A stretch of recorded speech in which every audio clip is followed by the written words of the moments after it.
you need to ask Judy Wood.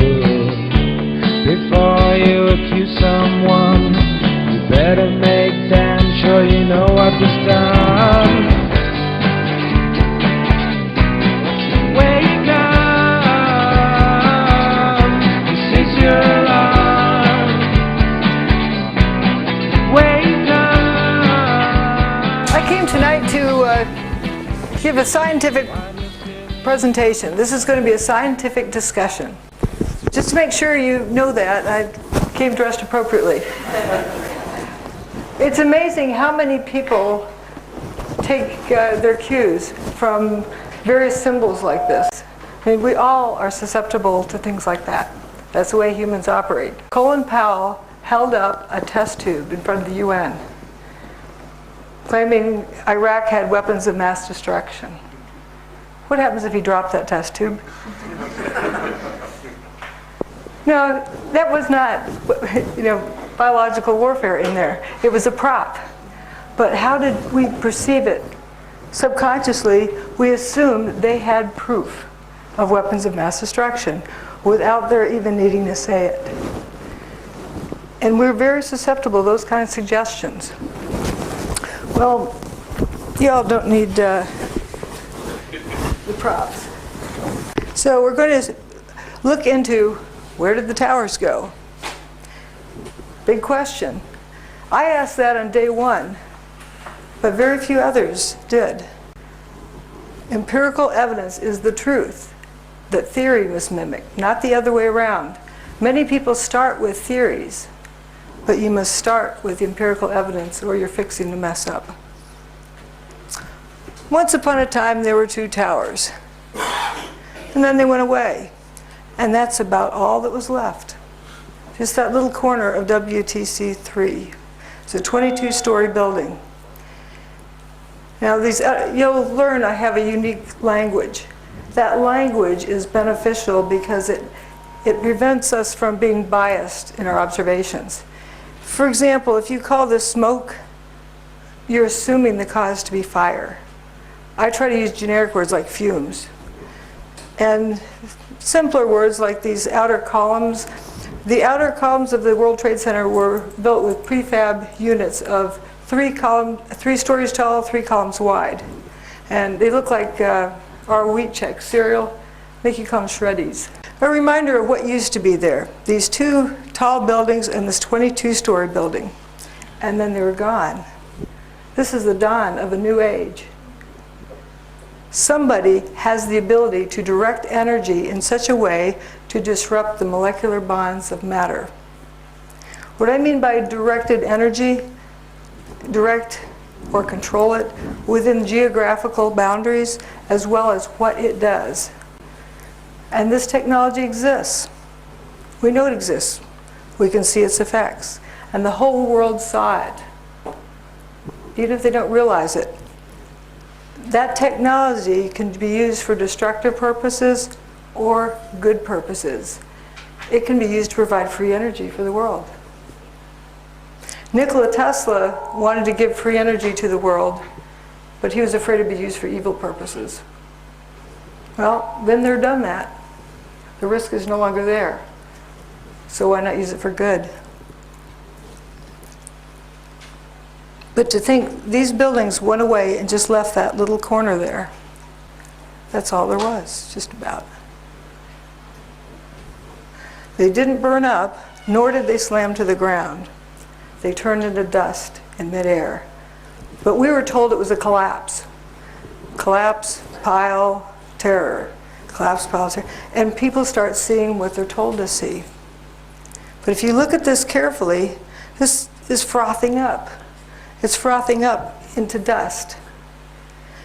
Controlled demolition, they slice and dice a building and the parts slam to the ground and break up as they hit the ground. This is already turned to dust.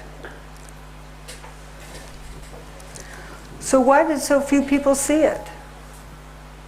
Well, it turns out there's 3 reasons I can see for people not being able to see what's in front of them. Problem-solving skills, groupthink, like peer pressure, and they're terrified of the implications. Any one of those things, one or more of those things, will prevent people from seeing what happened. But I'd like to focus on the problem solving. The answer is 27. I know, the answer is 27. Am I right or wrong? What's the question? Depends on what the question is. You need to define a problem before you can solve it. I call this a syntax error. The ordering matters, and if you get things in the wrong order, you don't get the same answer. So if this is what the order is that was intended, you get an answer of 27. If you do the operations in a different order, you get an answer of 19. Some people say, okay, let's just average them and we'll get, something right. No. How does that apply to the World Trade Center? Well, a lot of people begin with a theory about how it was done. Airplanes, bombs, fire, nukes, mini nukes, thermite, various different choices, a multiple choice test. And then they go cherry picking the evidence to support their choice. But that's going to be a biased data collection, because what happens if it's something else? Something you've never seen before. Essentially what you're doing is taking a theory to determine what happened. That doesn't work. You need to begin with looking at the evidence. The evidence will always tell you the truth. The trick is not to be distracted away from what the evidence is telling you. So you collect data to determine what happened, and once you know what happened, you usually know how it happened. An example that happened a little over a year ago, there's this big hoopla in our media about this Casey Anthony trial, where they're accusing this mother of killing her child. I don't know if she did it or didn't do it, but the prosecution didn't determine what happened. So the jury couldn't convict her of, what was the crime? If you don't determine what happened, you can't proceed from there. They couldn't determine if she was guilty or innocent or whatever, because they hadn't determined what the crime was. Here are some of the wheat checks falling during the demise of one of the towers. Now imagine if you're going to try to impersonate one of those beams. You cover yourself with dust and you jump off the top of the tower. Somebody from the ground looks up. Are they going to see that much dust trailing behind you? No. Nope. Well, let's say you grab a couple of bags of flour, and when you jump off, you heave out that flour as you're dropping. Are you going to have that much dust trailing? No. That's opaque dust. Initially, it blocked out 100% of the sunlight. A tremendous amount of dust. Where is it coming from? This beam is sort of frothing up into dust. And as an analogy, just considering the analogy, that kind of looks like an Alka-Seltzer tablet. Alka-Seltzer is a rigid object until you change its environment. You drop it in water, it effervesces and dissolves. Well, let's say steel is a rigid object, and there's some sort of change you can put in its environment where it effervesces and dissolves. That's what that looks like. We don't need to know how it was done. But this is turning to dust as it falls.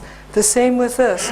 Now the towers are built out of steel columns on the outside, steel columns on the inside, and the floors were connected between the two. The outer columns also had aluminum covering them as a decorative covering. The aluminum cladding doesn't seem to be trailing dust the same way. So we must first determine what happened before we can determine how it happened, and before you can determine who did it or why they did it. But we're going to focus on what happened. The towers didn't slam to the ground. How do we know that? If they'd slammed to the ground, there'd be over 1 million tons of stuff piled up. That didn't happen. And if they slammed to the ground, Manhattan would have been flooded. Why? The towers were built in the Hudson River with a dike around it. And if you slammed 1 million tons of building down on it, you would have ruptured it. And all the subway tunnels connect within it. And if it slammed to the ground, there'd be a seismic signal that would show that. That didn't happen either. These are the 3 biggest smoking guns. Then there's a whole lot of other different details that we'll get into as well. But I'd like you to focus on those first 3 things. The lack of debris, and the bathtub, the water kind of dike that held out the Hudson, and the low, that wasn't destroyed, and the low seismic signal. Dustification, lather, various things, and toasted cars. Folks like that one. We'll have a break around in there. The lack of debris. Let's see what kind of material was left. Well, what was there to begin with? Here we have WTC-1 and WTC-2, and this 22-story building down here is taller than most buildings in a small town. Building 3.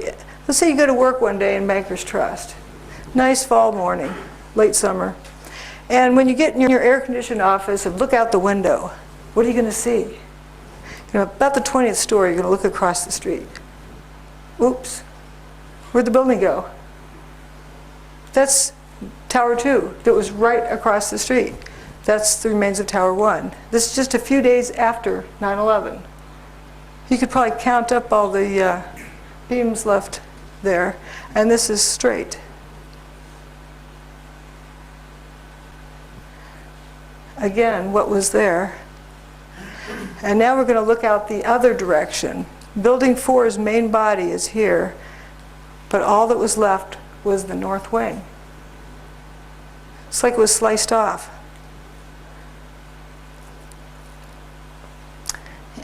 This room is still intact, looking out through the air-conditioned window.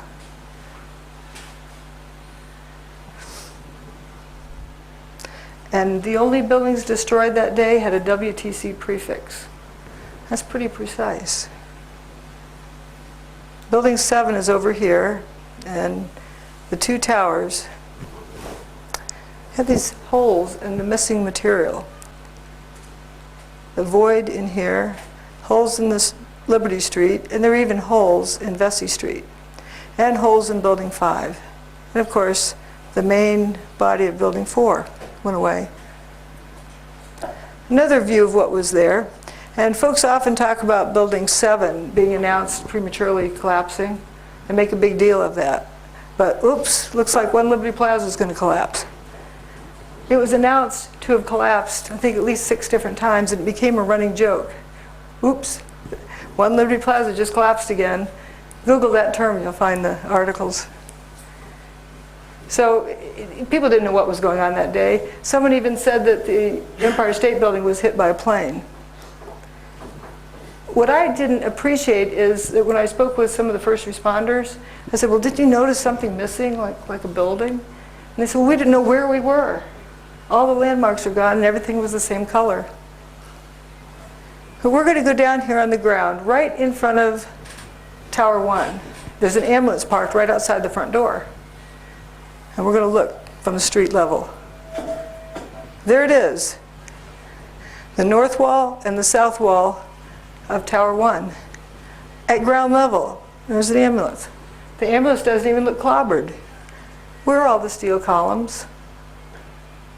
This picture, I believe, is from the day of 9/11. You have some steel outer columns stabbed in the ground over there, but this is just the aluminum cladding, the decorative outside of the steel columns. The very next day, this was on the news. Stephanopoulos is down in Lower Manhattan today. George, I don't know if you heard a little earlier me raise this question, which was actually raised by ABC's Jackie Judd as we look at these areas down below and the video of where the towers used to stand and where is all the rubble gone. And have you been able to, is there any way you can answer that question? I'm sorry, Peter, I didn't get the question. Okay, I apologize. Jackie Judd and several other people keep asking us, when you look at where the towers used to stand, there is surprisingly so little rubble. Where did all the rubble go? It's a very good question, Peter, and I have asked some people who've been doing some of the rescue and recovery work this morning. If you look behind me, you can see the very remains, the skeletal remains of the World Trade Center. And one volunteer, Robert Gerlinski, explained to me the reason there's so little rubble is that all of it simply fell down into the ground and was pulverized, evaporated. Evaporated? I don't think he meant to look as silly as he did. You have to feel sorry for the guy. He's doing the best he can. It's his job to explain to the world what's going on there, and that's the best he can do. The building's gone. And people tend to keep asking questions until they're given an answer. They don't stop and think if it makes sense. And that was the best answer he was given. What this does tell us is that there was a lack of debris. I saw this live that day, you know, one day after 9/11, and thought, oh, cool, somebody else is asking that question that I've been wondering about. But that was the last day I heard that question asked. Where is all the material? This is what was left. This is an elevation map of what was left. And the 110-story building goes away, and there's 14 people there that walk away uninjured. And 14 people survived there, too. This is one of the survivors from right down here. I heard this very, very loud noise above me. It was just a tremendous roar, and it was above, and it sounded like it was coming towards you, and then the wind, a very, very fierce wind, and my health, it started lifting me up off the ground, and so that's when I crouched down. The next thing I just crouched down. I got to the corner of the staircase by the railing, and I just got as small as I could possibly get. You know, because I'm not a big guy to begin with, so fortunately I'm not. So I got in and I literally, well, I guess the best way to describe it, I tried to crawl into my fire helmet. That's what I wanted to do, just to protect myself. And I wasn't sure what was going on. I thought the building might be coming down, and I figured, okay, this could be it, you know. I mean, and I was a little angry. I just, you know, so like, damn it, like, why me? Why, you know, I'm beautiful. I'm going to die in the World Trade Center on a beautiful summer morning. It's like a little denial and disbelief sets in, and so then I started getting hit with stuff. You know, it was just debris was hitting me, and it went dark, and then the next thing was just total silence, nothing, no wind. No noise, no light, nothing.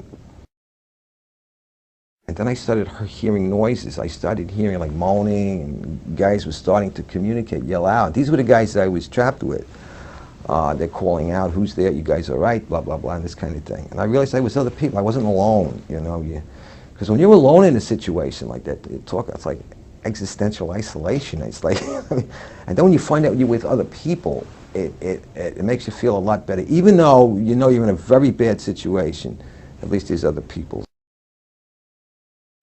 But then the strangest thing happened. This beam of sunlight came right in on us, like about 8 inches long, but it was clearly sunlight. It was all dirty and full of debris, and it looked like pepper was floating around in it, sort of. But it was sunlight, and I'm like amazed now. It's a 110-story building above us, and I'm looking up at the sun. But when you came out, you had no idea where you were. There was no way to tell north, south, east, west. It was just the whole atmosphere was full of debris and papers and smoke, and there was no landmarks. There was no way to make a reference point. There was no, you couldn't see the sun anymore. The sun had gone away, because the sunlight that had come in now was gone, and so there was no way to tell which way you were going. There was 14 of them that survived from there. Oops. There you go. From right here. One of them was Jay Jonas, who said, I looked and said, guys, there used to be 106 floors above us, and now I'm seeing sunshine. There's nothing above us. That big building doesn't exist. And he later said, these are the biggest office buildings in the world, and I didn't see one desk, one chair, one phone, nothing. I'd like to add to that, with all the photographs I've looked at, I haven't seen one bit of a toilet. There should be like 3,000 toilets there. And porcelain, smooth porcelain, is easy to spot. A piece of it. Nothing. And the folks in that spot survived as well. Now notice this middle of the building is kind of missing here. And some more holes in the buildings. But this one is just fascinating. Just went away. They continue talking about. Every time a floor hit another floor, it would not only make a noise, but it would cause tremendous vibration. So we're being bounced up and down off the floor, hearing this collapse coming closer and closer. Mickey Cross was caught on the second floor. My helmet started flying off my head. I had forgotten to snap my helmet. So I grabbed my helmet. I guess instinctually I just pulled myself down the corner. The collapse of the North Tower created a massive rush of air. I was blown down 6 stories down to the first floor, and all I can remember while I was being blown down was, oh my God, oh my God, oh my God. There wasn't any time to think about anything. The 110-story tower disintegrated in just 10 seconds. It was that fast, yet for me it was kind of slow motion too at the same time. And I remember thinking to myself, I said, oh shit, this is it, we didn't make it.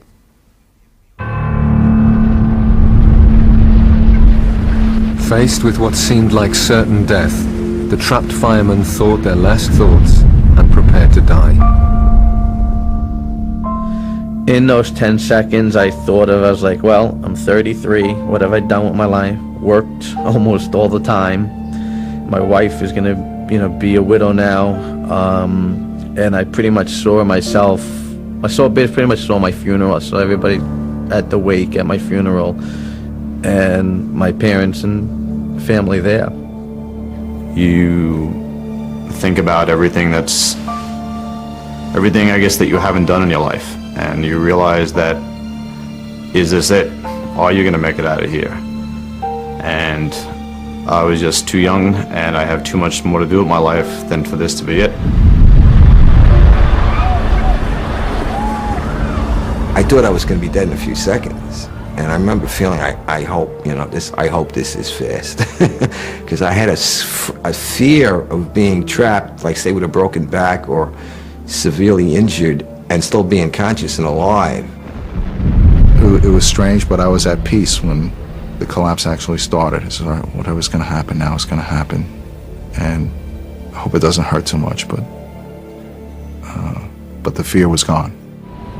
The collapse of the North Tower killed over 1,300 people trapped inside the building. But some of the concrete walls encasing Stairway B had remained intact, and enclosed within them, 14 people were still alive. As they opened their eyes, it seemed as if a miracle had happened. I could hear Mike. I could hear him groaning. I could hear him called out to me. I called out to him, so I knew he was alive. From the neck up I seemed okay, but everything else was just like pins and needles. I mean, I was slapping my leg with my arm. I'm watching my arm hit my leg, but I can't feel it. I had my flashlight on my side, and I looked at my hands and looked at myself to see if I was bleeding or anything anywhere.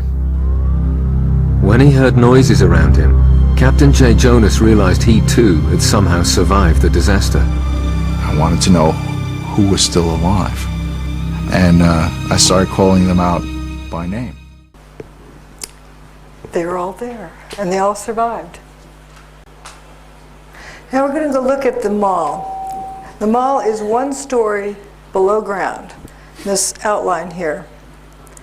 And there's some people that are walking, some first responders walking along here. And you'll see an area that's punched through there. But they're walking, standing up.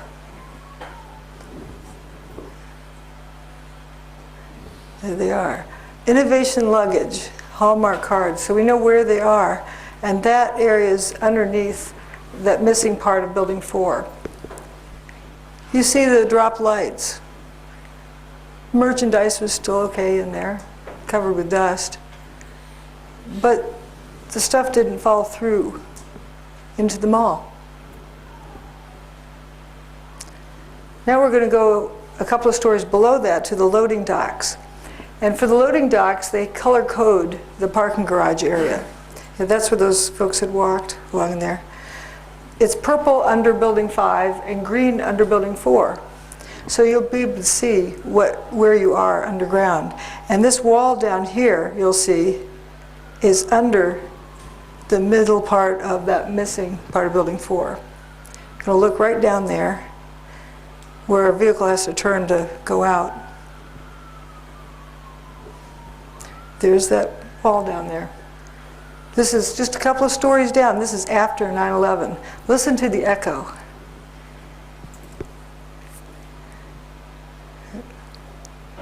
Going down to the parking garage. We're in quite deep.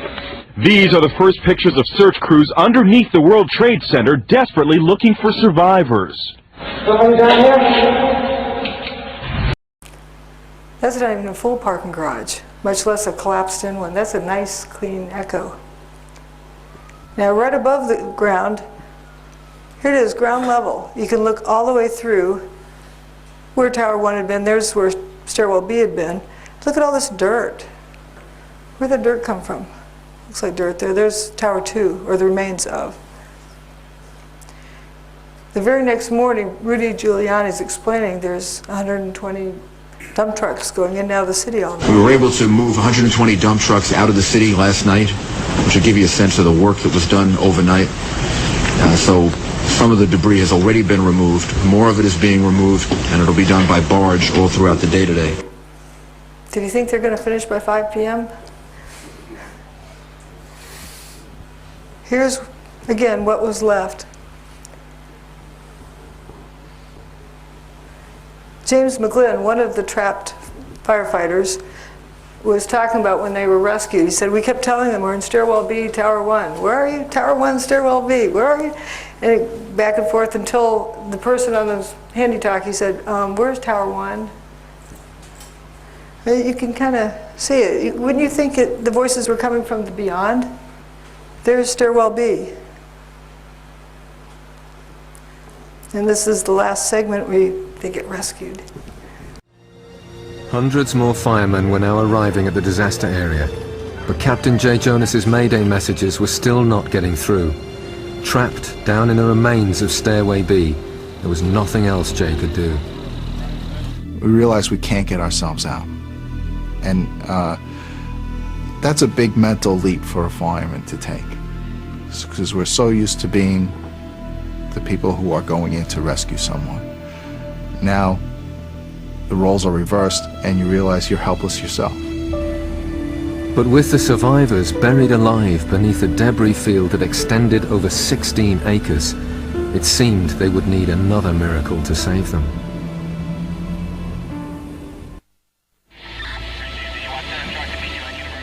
It was midday on 9/11, and in the chaos and confusion, Captain Jay Jonas's Mayday messages were still not being received. The firemen had no idea there was a pocket of survivors nearby. Then Jay again tries to make radio contact. Unexpectedly, this time his call is picked up. One of the officers coordinating rescue operations is Chief Nick Visconti. He responds to Jay Jonas's Mayday call. Operations to ladder 6. All units stand by. Operations to ladder 6.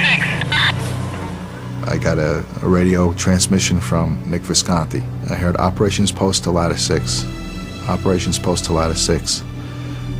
This is Jay, where are you? Okay, 10-4. North Tower, Stairwell B as in boy on the 2nd floor. But the location Jay gave was unbelievable to them. The North Tower no longer existed. They asked for his location again. He asked me that a couple times, and one time he asked me that. Somebody else got on the radio and said, "Where's the North Tower?" I remember somebody saying it, "Where's the North Tower on the radio?" And I said, "Oh shit." I says, it's not good. And there's Stairwell B. Right across the street is the World Financial Center. It was built after the towers were, look how nice and clean that roof is. Doesn't look clobbered. No beams jabbing through it. This is an 8-story building, building 6. So you could say approximately the north wall of WTC-1 had 8 stories left. Where are the other 102 stories? And you have this hole in here with nothing in it. But the weirdest thing in this picture is where building 7 is. That was a 47-story building. And guess what? It didn't even spill fully across the street. There's still some sidewalk left. There's 3 lanes of traffic here, and then there's the postal building. This is another view. Where's all the material? Where's the beef? The bathtub. If it had been ruptured, Manhattan would have been flooded. And that didn't happen. Before they built the World Financial Center, you could see the water was right at the base of the towers. And the rail lines built in the early 1900s, I think before 1909, went under the Hudson over to the New Jersey sign. This is like the subway that went under the river. Maybe they used to build things better back then, but that tunnel was not damaged. It had water in it, and they were worried about it, but once they pumped the water out, it stayed dry. And you think of all those fire hoses on the site, the water drained somewhere. Here's another view of the bathtub. The original water line, shoreline, went up here, and then they built the towers on bedrock that was 70, that's 7 times 10, 70 feet below the water table, and this water retaining wall around it. So if you dropped 2 500,000-ton buildings down on that dike, you would have ruptured it. Not only that, right after 9/11, they brought in earth-moving equipment, and it damaged the bathtub wall. Here it is during construction. Hudson River here, and that's West Street. Down there in the bottom, you can see where the bedrock is. Well, something I'd like to point out in this picture, another myth that gets passed around, is about the asbestos. When they're building the North Tower, around 1970, is when they first decided that it wasn't good to have asbestos in buildings. And they'd already built the first 40 stories of Tower 1.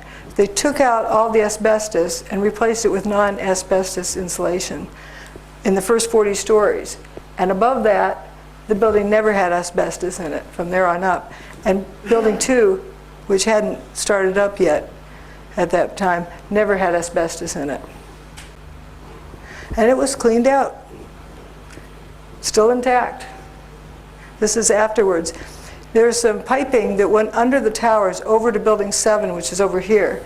And when the NIST team was trying to figure out what happened to building 7, someone had brought up that maybe the piping system of some fuel oil was damaged, and that's what started the fires in building 7. And here they are discussing how 2 500,000-ton buildings slamming to the ground was not seismically significant enough to damage the piping system underground. I thought the seismic data you were going to look at was data associated with the collapse of the tower, particularly 2. Yes. Oh, yes. We did look. Obviously, we've looked at all of the seismic signals.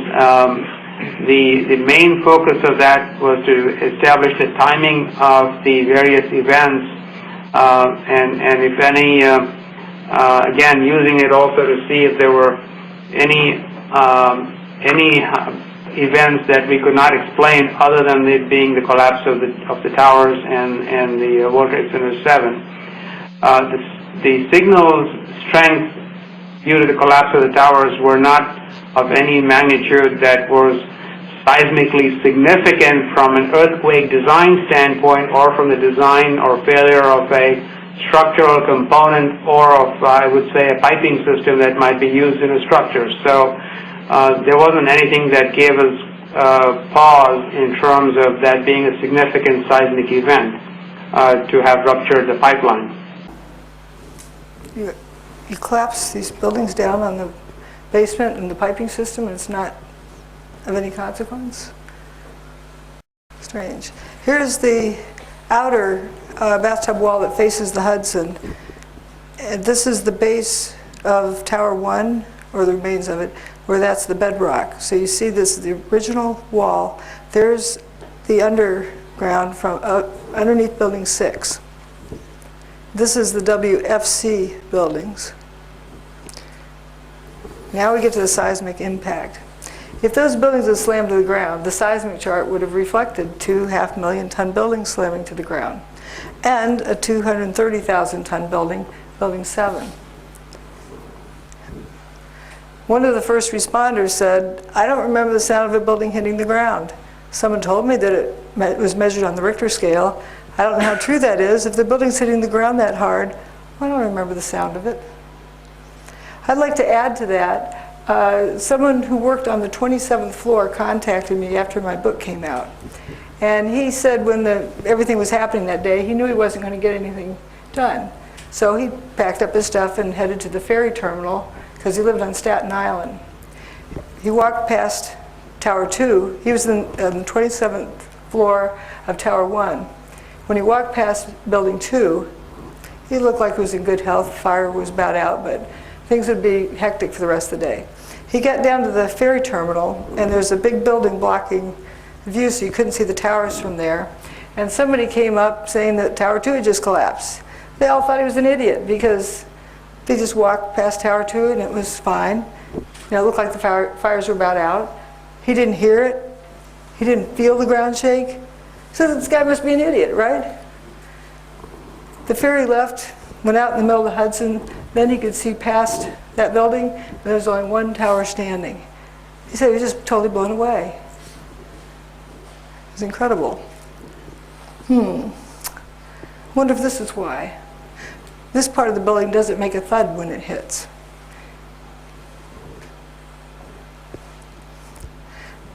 Earlier that year, January 2001, there was an earthquake in Midtown Manhattan of approximately the same magnitude as what was recorded for the demise of Building 1.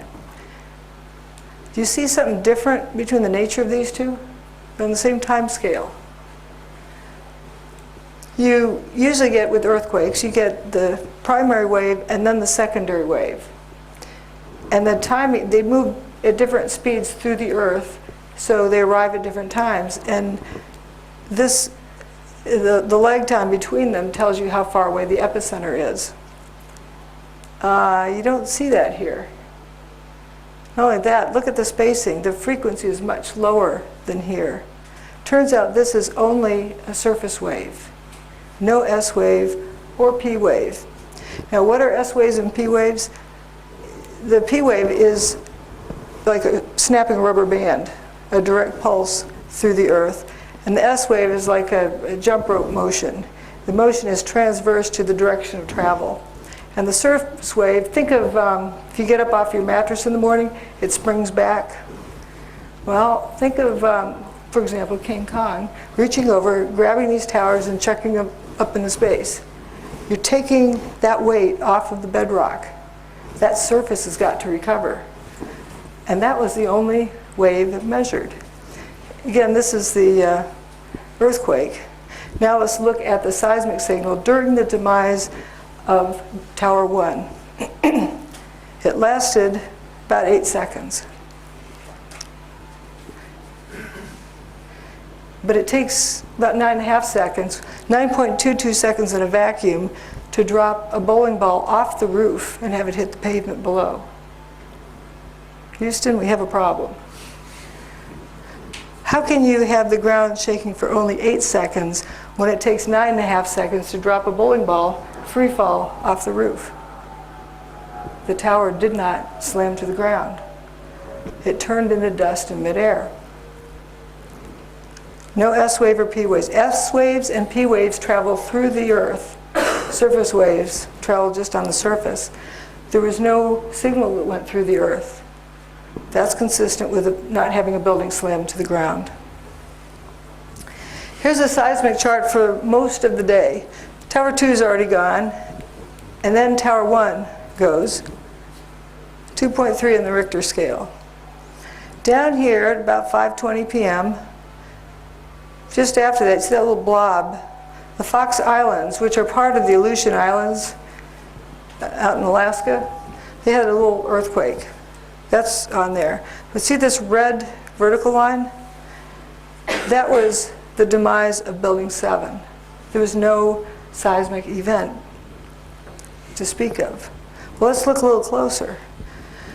First, this is the Seattle Kingdom, because maybe you think it was controlled demolition that took down Building 7, and that maybe there's something different with controlled demolitions. Well, notice the spacing, the high frequency, and it has that little snout that leads up to the big signal, S wave and P waves. And how long does it take to drop a bowling ball off the roof of the Kingdom? Just under 4 seconds, and the ground shook for much longer than that. So if it takes 9.5 seconds to drop a bowling ball off the tower, it should be, the ground should shake for at least 20 seconds, wouldn't you think? This is 5 different recording stations, recording during the demise of Building 7. They couldn't pick it out of background noise, the S wave and P wave, so they calculated when it should have arrived. And there's nothing that you can detect. It takes 6.5 seconds to drop a bowling ball off of Building 7. And you can see the little disturbance here, which is the surface wave, is less than that amount of time. And this site, which is in the very most southern tip of Connecticut, that recording station, they couldn't pick anything out of background noise. Basically, the demise of Building 7 was a non-seismic event. Let's compare that to the Kingdom, which made a 2.3 when they blew it up in the spring of 2000. Controlled demolition. Compared to that, if the first building to go away on 9/11 was Tower 1, which made a 2.1. It's 30 times the potential energy. But if we turned all but the bottom 16 stories to dust, and then just collapsed a 16-story building, we would get approximately a 2.1 disturbance. And for Tower 1, all but the bottom 20 stories. And you know something? Remember how we didn't see any stab wounds in that dome? There aren't any, what I call stab wounds, a big piece of steel stabbing into the building across the way. There's nothing really above the 18th story across the street from Tower 1. And for Building 7, all but the bottom 2.5 stories, if you turned it to dust and just dropped that, you'd get that. Rather amazing. Where did the buildings go? Another unique word I like to use is dustification. We've never seen a building turn to dust before in midair, so we don't have a word to describe it. We need a new word. We can't use a word for a known phenomenon to apply to an unknown phenomenon. I think dustification is pretty self-explanatory. You need to put that in the dictionary. We saw this one earlier. That material is turning to dust as it falls.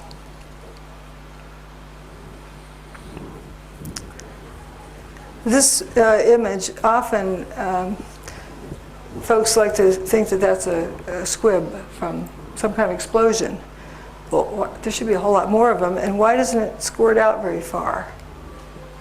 You think of all the things in that building that should be squirting out for its demise. One thing that comes to mind is water tanks.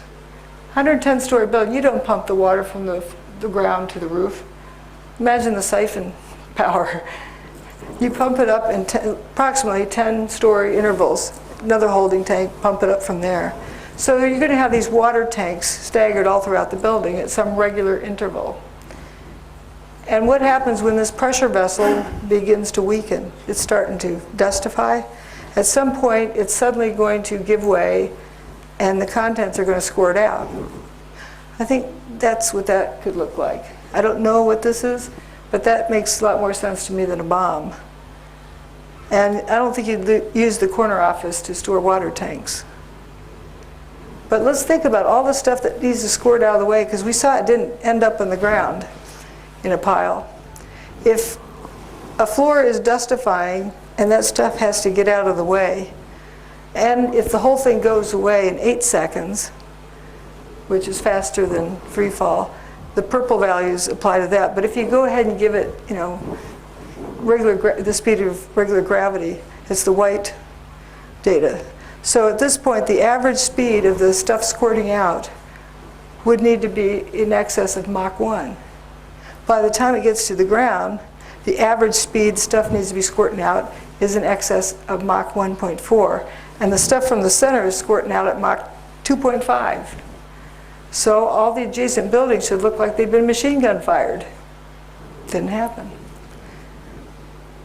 But if the building is turning to dust in place, it wouldn't need to squirt out. A lot of folks say that there are sounds of explosions. Well, bombs do go boom, but not everything that goes boom is a bomb. Think of an egg in your microwave oven. And we're used to seeing these signs. I don't know if you have the same kind of signs here. Turn off cell phones and two-way radios. Blasting zone ahead. Rock quarries, you don't want to have, you know, an accidental detonation. So how are you going to wire up a big building and not have anyone using their cell phones in Manhattan? I think there's only one place that would have more density of cell phones, probably Tokyo. Turns out these Scott tanks, these are the air tanks that the firefighters wear so they can breathe fresh air when they're in a smoky environment.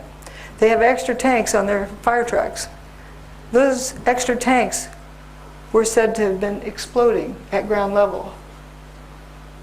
That's weird. And there's a lot of testimonies of those. We don't need to read them, but there's one in particular by Rene Davila that is interesting. His boss asked him, you know, was your vehicle destroyed? And he said, yeah, vehicle 219 was destroyed. Was it on fire? What? Was it on fire? Fire, we saw the sucker blow up. We heard a boom. His vehicle blew up. Now this particular image, I don't know how many people have seen this. Will probably shock you. This is the demise of Tower 1. We'll see at full speed right after this.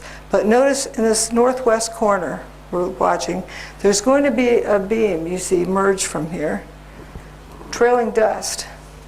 And I want you to watch it and watch what happens to it. Here it is. I think that's it there. Yeah, here's the beam right there, trailing dust. Just keep your eye on that beam and the dust that it's trailing.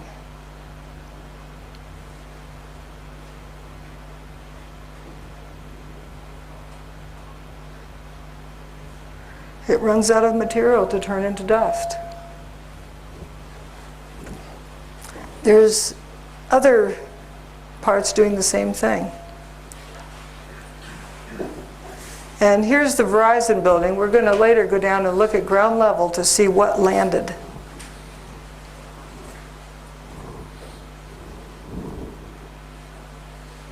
And all of these are trailing dust. All right, here it is at full speed. Let's see this. Now think of, you know, all the different explanations for that. Did it start shooting dust ahead of its path to obscure it? And then realize why there was not a very big seismic signal.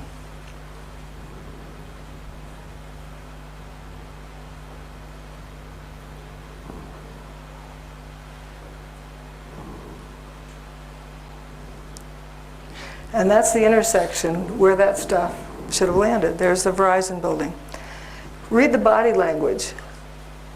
Hands at the side, arms folded, hands on the hip. They've just come out of their hiding places. And I think something's missing up here, like a building.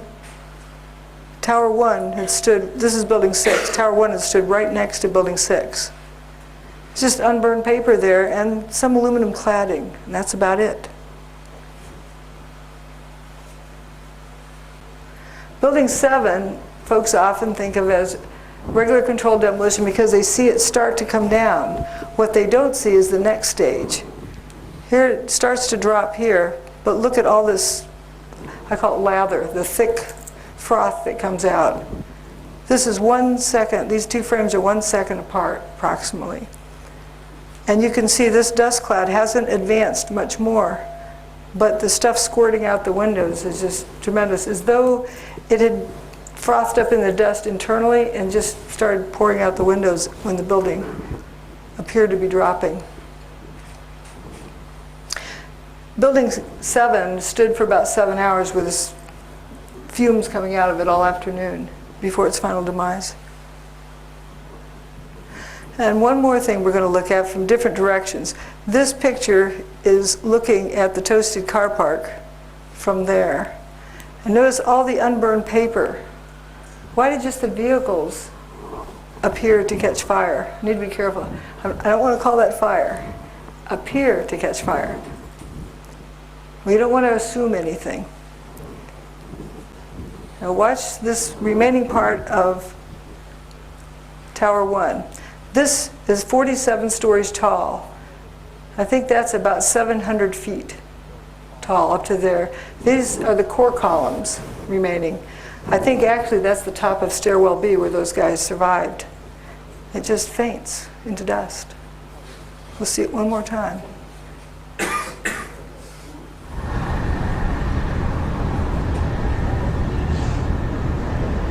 There are no words. You can see large pieces of the building falling. You can see the smoke rising. You can see a portion of the side of the building now just being covered on the right side as I look at it. So while you're sitting on the seat, why don't you check the evidence? I'll tell you something that you'll learn. World Trade Center paper doesn't burn. How could those buildings fall with a seismic impact so small? I know that something's wrong. 8 seconds, the North Tower's gone. I'd tell you if I could, but you need to ask Judy Wood before you accuse someone. You better make sure you know how it was done.